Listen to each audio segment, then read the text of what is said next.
Sveiki, šiandien pasirodė pranešimas, kad Lidle atsirado pardavime hortenzijos ir važiavau pasižiūrėti, kas ten yra gero. Tai įsigijau Raspberry Pink hortenziją, dar vieną hortenziją mano kolekciją.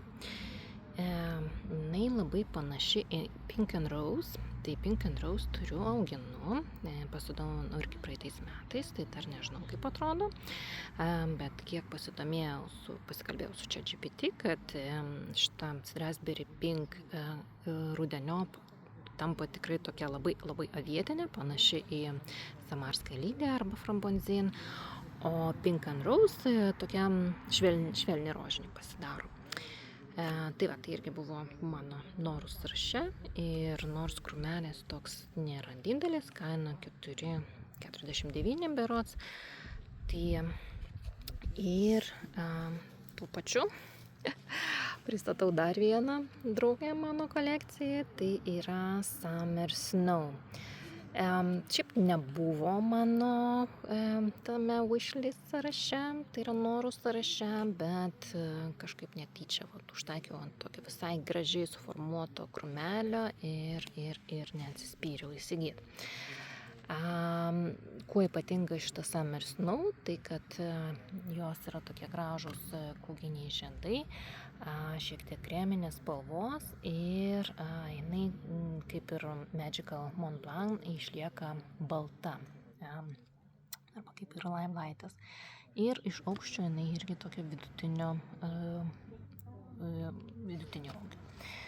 Tai ką dar norėjau pasakyti, tiesa, dar buvo labai maloniai nustebino, kad dar buvo Bonfire tame pasirinkime ir buvo labai Milk and Honey, bet Milk and Honey man kažkaip nelabai patinka ir kažkaip turbūt daugam nelabai patinka. Tai čia naujokės mano kolekcijoje.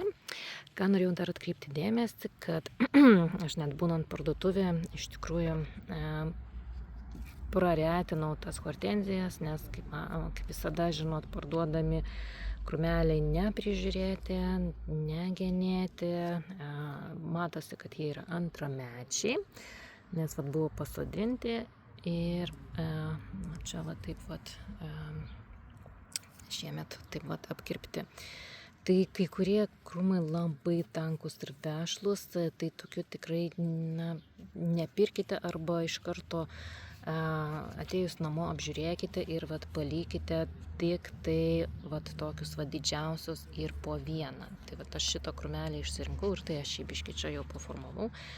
Kas nereikalinga, aš čia pašalinau, netgi šitą šakelę turbūt keliaus lauk, nes tuomet šitas krūmas, be šitos šakelės, jisai turės 1, 2, 3, 4, 5 gražias šakas ir manau dar šiemet, gal pavėluotai, bet dar galės tikrai bent jau pusę savo ūgio išaugti, pasodinus į gruntą ir netgi manau, kad sugebės ir žydėti. Aišku, čia priklausomai nuo vasaros, nes ši vasara pas mus ypatinga, pusė mano hortenzijų ciklas kažkaip jam nusimušė. Ir netgi Strawberry Blossom, kuri yra vėlyva, pradėjo ir krauti žiedus, o Polestar vos pradeda žydėti. Tai žodžiu, kažkokie stebuklai. Taip, o čia irgi tas krūmelis, irgi ką norėjau parodyti su šito video, kad pasižiūrėkite, aš išsirinkau ten, kur nedaug ir kur jie yra tvirtesni, didesni. Ir tą viduriuką, matot, kaip jisai buvo keistai genėtas.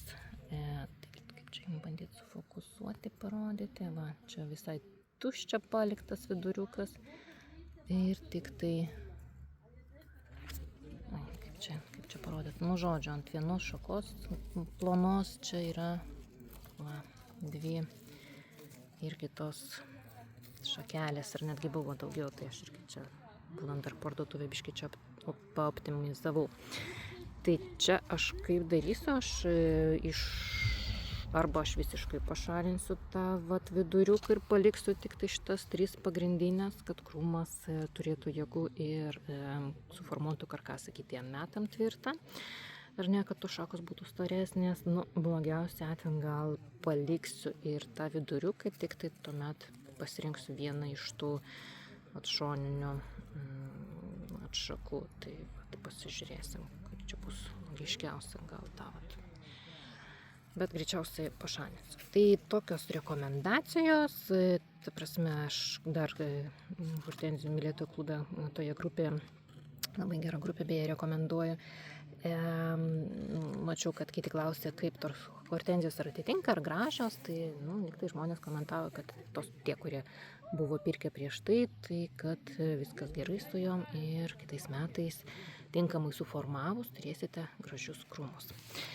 Tai linkėjimai visiems ir jeigu kam įdomu, visai priimtina kaina ir šiemet dar galima išgauti gan gerą rezultatą. Tai sėkmės visiems.